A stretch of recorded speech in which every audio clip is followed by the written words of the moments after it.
안녕하세요. 뻔뻔한 인간들에게 진절머리가 나서 이혼한 30대 여성입니다. 요즘 뉴스를 보면 정말 별의별 사람들이 다 있더라고요. 남들에게 피해를 주는데 거리낌 없는 인간들도 많고. 그리고 저는 그런 뉴스들을 접할 때면 그래도 다행이다.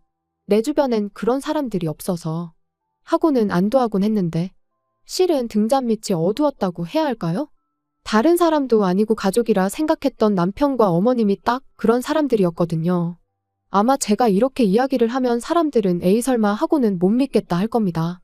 그 정도로 밖에서는 또 얼마나 이미지 관리를 잘하고 다니던지. 당장 저희 어머님만 해도요.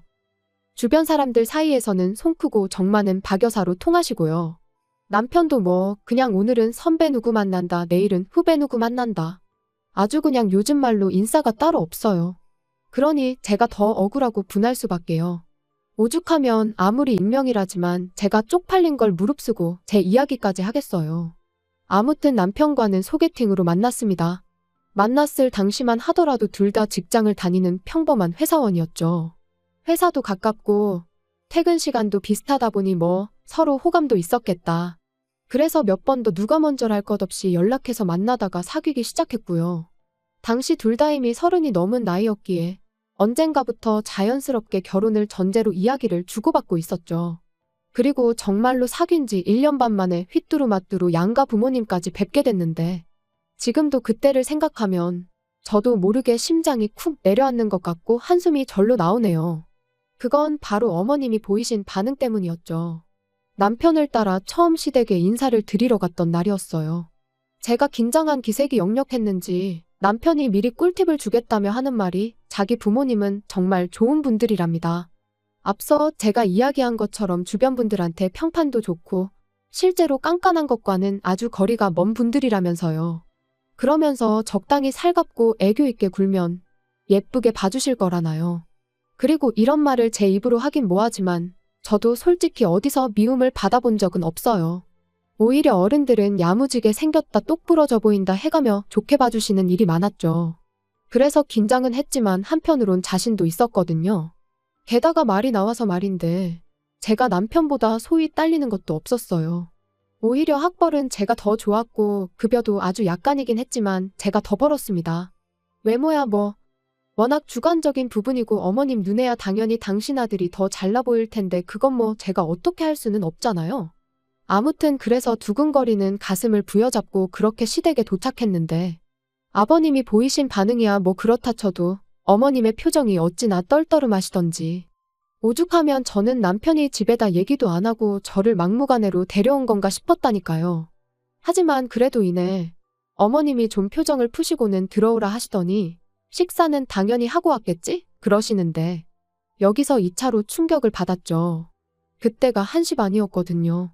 그리고 그것도 원래는 1시 약속이었는데 남편이 늦게 오는 바람에 늦은 건데 그리고 남편도 그땐 좀 민망했는지 아니 못 먹고 왔는데 좀 주시면 안 되냐며 능청을 떨대요. 그러니까 어머님이 좀 황당하단 얼굴로 저희 둘을 잠깐이었지만 빤히 보시더니 냉장고에서 이것저것 꺼내 한 끼 차려주시더라고요. 그런데 여기서 또 한 번 충격이었습니다. 먹던 반찬통을 그냥 그대로 내어주셨으니까요. 그러니 막말로 제가 무슨 밥 한 끼 얻어먹으려고 온 거지도 아니고 그래서 저도 깨작깨작 먹는 신용만 내다가 말았어요. 그랬더니 남편이 하는 말이 그래도 어머님 성의가 있는데 이건 아니지 않냐. 어이가 없었죠. 이 밥상 어디에서 도대체 성의를 찾아볼 수가 있는 건가 해서요. 게다가 그뿐만이 아니었습니다. 우여곡절 끝에 식사를 마치고 나니 남편이 제 옆구리를 꾹 찌르면서 설거지는 제가 하라는데 진짜 짜증이 나더라고요. 그런데 그때 어머님이 오셔서는 냅두랍니다. 당신 살림인데 왜 저를 시키냐면서요. 그리고 이때 전 솔직히 어머님을 다시 봤어요. 아, 어머님 성격이 원래 좀 털털하신 건가? 이런 모습이 바로 쿨한 시어머니인가? 그런 생각을 한 거죠. 그러면서 어머님에 대한 호감도가 급상승을 하고 지금 생각해보니 제가 너무 단순하고 멍청했다니까요. 그리고 이후로도 두어 번 더 시댁에 갔었는데 그때마다 어머님께선 딱히 저한테 뭘 시키시는 것도 바라시는 것도 없는 눈치셨어요. 그러니 저는 제가 좋은 어머님을 만났다 생각했고 그래서 저도 정말 좋은 며느리가 되어드리고 싶었죠. 그런데 황당하게도 결혼식을 올리기가 무섭게 어머님은 완전히 다른 사람처럼 변하셨습니다. 신혼여행을 마치고 시댁에 인사를 드리러 갔던 날이었어요. 신혼여행은 어땠는지 그런 가벼운 이야기가 오가다가 어머님께서 저더러 이제 식도 올렸으니 너는 이 집 사람이라며 그걸 항상 기억해라 그런 말씀을 하시더라고요. 그리고 저는 그게 그냥 의례껏 하시는 당부의 말씀 같은 건 줄 알았는데 그런 뜻이 아니었습니다. 한마디로 이제 이 집 사람이니 손님 대접 받을 생각은 꿈깨라 그런 뜻이었거든요. 게다가 그뿐만이 아니었어요. 또 이런저런 이야기가 오가던 중 고부 갈등 그런 이야기가 나왔는데 제가 어머님한테 웃으면서 저는 정말 어머님하고 모녀처럼 지내고 싶다고 했거든요. 그랬더니 어머님께서 정말 눈을 놀란 토끼처럼 뜨시면서 저를 보시더니 아니 너는 네 엄마 있고 나는 내 딸이 있는데 왜 그렇게 지낼 생각을 하냐고 되물으시는 거예요. 어찌나 민망하던지.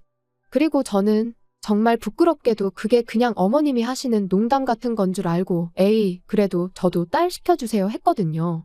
제 나름의 애교를 부리면서요. 그런데 어머님께선 부담스럽게 그러지 말라시며 당신은 모녀 같은 고부 사이 그런 거 이해가 안 된다셨습니다. 그게 말이 좋아 모녀 사이지. 며느리가 시엠이 알기를 우습게 알고 기어오르는 거라면서요. 그리고는 나는 내 며느리가 그러는 꼴은 눈에 흙이 들어가도 못 본다 그러시는데 정말 너무 무안해서 쥐구멍이라도 있으면 들어가 숨고 싶은 심정이었죠. 그나마 남편이 어머님한테 어머니는 뭘 그렇게 말을 심하게 하시냐며 한마디 하긴 했지만 솔직히 말하면 수치스럽기까지 했어요. 어머님 말씀대로 저도 엄마가 있는데 뭐 한다고 그런 말은 해서 제 스스로 제 꼴만 우습게 만든 것 같대요. 그래서 생각한 게 어머님 말씀대로 가깝게 지낼 필요 없다. 좋은 쪽으로 생각하자. 그리고 그때부턴 저도 나름대로 선을 긋고 살았어요. 안부 전화 같은 건 남편에게 하게끔 했고 경조사나 생신 같은 때만 찾아뵙는 정도로요. 그랬더니 어머님이 보이신 반응이 황당하기 짝이 없었습니다. 모녀 사이 같은 고부관계가 안 된다는 거지 저는 제 도리는 해야 할 거 아니냐 하셨거든요. 그리고 어머님이 말씀하신 며느리 도리라는 건 거의 무슨 하녀나 다름이 없었죠. 안부 전화는 물론이고 시댁에 밀린 살림도 저를 불러 하라고 하시질 않나. 심지어 당신이 약속이 있으니 저더러 회사에 휴가를 내고 와서 당신 가게 좀 보란 적도 있었죠. 그리곤 그럴 때마다 덧붙이는 말이 가족끼리 이 정도는 해줄 수 있지 않냐는데 며느리는 딸이 될 수 없다면서 며느리니까 귀찮고 하기 싫은 일은 해줘야 한다는 어머님의 그 이기적이고 뻔뻔한 논리에 정말 말문이 막히대요. 그런데 저도 참 답답했던 게 솔직히 그런 어머님의 요구사항을 들어드리면 저를 좀 예쁘게 봐주시려나 하는 미련을 버리질 못하고 있었어요. 그래서 번번이 끌려다니기 일쑤였지요. 그런데 아이러니하게도 결국 어머님 덕분에 완전히 정신을 차리게 되었으니 올해 초 가족이 다 같이 모이는 자리였는데 신우가 입이 대빨 나와서는 약속 시간보다 늦게 도착을 했어요. 그래서 어머님이 왜 이렇게 늦었냐고 물으시니 심해부 때문에 짜증나 죽겠다며 심해부 욕을 하기 시작하대요. 그런 거 있잖아요. 돈도 못 벌고 능력도 없으면서 사람을 귀찮게 한다. 그러니까 저희 어머님께서 신우더러 혹시 모르니까 절대로 애는 갖지 말랍니다. 이혼할 때 애 있으면 골치 아파진다면서요. 그런데 그 일이 있고 한 달쯤 지났을 무렵 남편이 저 몰래 사행성 게임을 하다 1억이 넘는 빚을 졌다는 걸 알게 됐어요. 너무 충격이었죠. 이런 거 저런 거 다 떠나서 사람 하나 정직한 거 그거면 됐다 생각했는데 그래서 도대체 무슨 정신으로 그랬냐니까 언젠가부터 술자리에 나가면 돈 자랑하는 인간들이 그렇게 많더랍니다. 그리고는 예전엔 형형하고 따르던 동생들까지 떨어져 나가니 자기도 돈이 좀 있어야겠다 싶었다면서. 그래서 딱 1억만 따고 그만하려고 했는데 어쩌다 보니 빚만 늘었다나요? 정말 믿었던 도끼에 발등 찍힌다더니 그때 그 절망감은 지금도 잊혀지지가 않아요. 그런데 이 일이 있고 얼마 후 시댁에 갔다가 우연히 어머님과 남편이 나누는 대화를 듣게 되었는데 어머님께서 남편한테 왜 니들 혼인신고는 안 하냐면서 일단 그것부터 하라시대요. 혼인신고 안 하고 있다가 제가 이혼이라도 하자고 들면 그 빚은 너 혼자 다 갚아야 한다면서요. 열불이 나더라고요. 막말로 먹고 사느라 진 빚도 아닌데. 게다가 신우는 심해부가 속을 썩인다니까 바로 이혼 얘기부터 꺼내시더니 며느리인 저는 당신 아들이 진 빚 같이 안 갚고 도망이라도 칠까봐 전전긍긍하시는 그 모습이 참으로 이기적이다 싶었죠. 그리고 저는 남편이 도대체 어머님의 그런 말씀에 뭐라고 대답할지가 너무 궁금했어요. 그래서 귀를 쫑긋 기울이고 안방으로 다가가는데 그 순간 도어랑 열리는 소리가 나면서 아버님이 들어오셨거든요.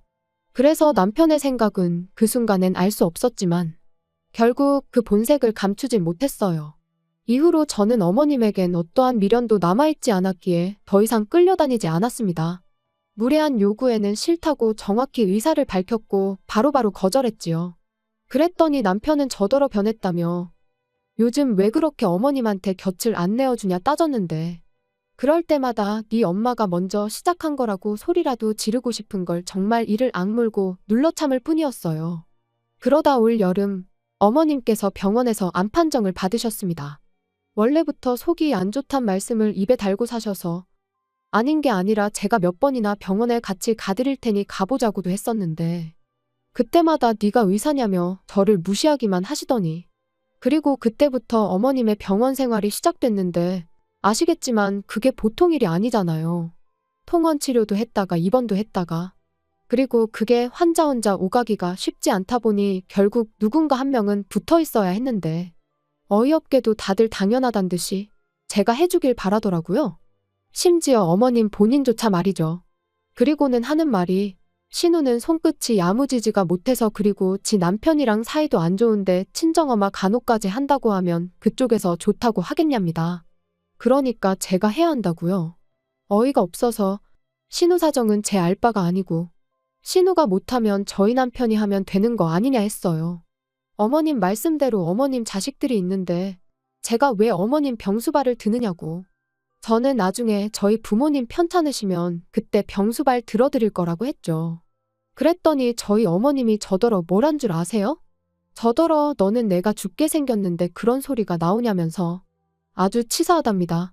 그런데 저도 저 나름대로 지난 2년간 이제는 어머님이 저를 좀 아껴주실까 챙겨주실까 하는 기대에 이리저리 끌려다닌 걸 생각하면 너무 섭섭하고 서운하고 억울했거든요. 그래서 어머님이야말로 정말 저한테 치사하고 야박하게 행동하시지 않으셨냐고 따졌어요. 그랬더니 아주 귀찮다는 듯이 알겠답니다. 당신이 다 미안하고 잘못했으니까 회사에 얘기해서 휴가나 내래요. 이건 뭐 정말이지. 옆구리 찔러 절받기도 아니고 사과를 받았는데 어째선지 기분이 더 나빠지더라고요. 그래서 됐다고 사과하지 마시라 했습니다. 저는 어머님하고 거리를 두고 지내는 요즘 얼마나 몸도 마음도 편한지 모르겠다고 그러니까 앞으로도 가깝게 지내고 싶지 않다고요. 그랬더니 남편이 저를 밖으로 끌고 나와선 하는 말이 아무리 맺힌 게 많아도 지금 어머님이 이렇게 편찮으신데 그러면 안 된다대요. 그러다 막말로 자기 어머니 돌아가시기라도 하면 저 후회할 거라고. 그리고 자기도 그렇게 되면 저랑 못 산다고요. 그래서 어머님이 돌아가시면 그게 암 때문이지 나 때문이겠냐 받아쳤습니다. 그리고는 당신이야말로 내가 후회할까봐 걱정하지 말고 당신 도리부터나 똑바로 하라고 했어요. 아들이나 딸이나 지엄마 아프다는데 그 병간호를 남한테 미룰 궁리나 하고 있고 아주 웃기지도 않는다면서요. 그랬더니 남편이 뭐라는 줄 아세요? 정 제 생각이 그렇다면 알겠답니다. 대신 제가 제 할 도리를 안 하는 거나 마찬가지니까 돈으로 5천만 원을 달래요. 그걸로 간병인을 쓰던지 해야겠다면서요. 진짜 제정신이 아니구나 싶었습니다. 그래서 그럼 내가 어머님 병수발 들면 네가 나 5천만 원 줄 거냐니까. 그건 아니래요. 그리고는 하는 말이 시어머니 병간호는 원래 며느리가 하는 거라는데 그래서 그동안 어머님이 그렇게 나를 이리저리 부려먹어도 말만 한두 마디 하고 말았구나 싶대요. 남편 생각엔 자기 어머니가 하는 행동이 다 옳아 보였기에 그걸 적극적으로 말릴 생각이 없었다는 걸 그제서야 확실히 알게 된 거죠. 그래서 결국 며칠의 고민 끝에 남편에게 이쯤에서 헤어지자 했어요. 아무리 생각해봐도 어머님이 돌아가셔도 안 돌아가셔도 제가 욕을 먹을 건 뻔했고 남편이 앞으로 더더욱 어머니 편을 들면 들었지 제 편이 되어줄 것 같지도 않았으니까요. 아무튼 헤어지잔 제 얘기에 남편이 보인 반응은 뭐 울고불고 애가 따로 없더라고요. 가뜩이나 자기 빚도 갚아야 돼서 심란해 죽겠는데 어머니는 어떡하냐면서요. 그리고 그 순간 역시나 남편에게는 자기 자신과 어머님밖에 없다는 걸 확인한 저는 한층 더 후련하게 마음을 정리할 수 있었어요. 그래서 남편더러 나는 그간 할 만큼 했고 정말이지 그 노력을 단 한 번이라도 제대로 인정받아 봤다면 모를까? 이번에도 이러나 저러나 좋은 소리 못 들을 게 뻔한데 더는 내 인생을 쓸모없이 소비하고 싶지 않다 했습니다. 그래서 남편한테 너도 네 엄마가 나한테 어떻게 했는지 알지 않냐니까. 지금은 그런 거 생각 안 하고 자기 엄마 살리는 데만 집중하자는데. 그 또한 너랑 신우가 할 일 아니겠냐 받아치곤 더는 나한테 동정심 사려들지 말라 했네요. 그리고 그렇게 하루아침에 남남이 되었습니다.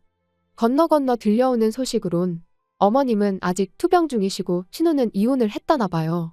사유는 잘 모르지만 원래 둘이 위태위태했는데 이제 신우가 아주 어머님 일에만 매달리게 되었으니 그렇게 된 게 아닌가 싶기도 하고. 참고로 신우는 저한테 뭐 달리 나쁘게 한 건 없어요. 그래서 그냥 어디서든 잘 지냈으면 좋겠단 마음입니다. 아, 그리고 남편은 아무래도 아직 정신을 못 차렸는지 또 그 게임을 하는 것 같아요. 저희가 헤어진 걸 모르는 사람들이 남편이 돈을 빌려가서 안 준다고 자꾸 저한테 연락을 해오거든요.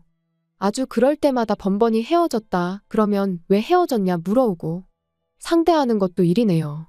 아무튼 뭐 시간 문제지 결국 어떤 식으로든 다 해결이 될 테니까요. 더는 신경 쓰지 않으렵니다.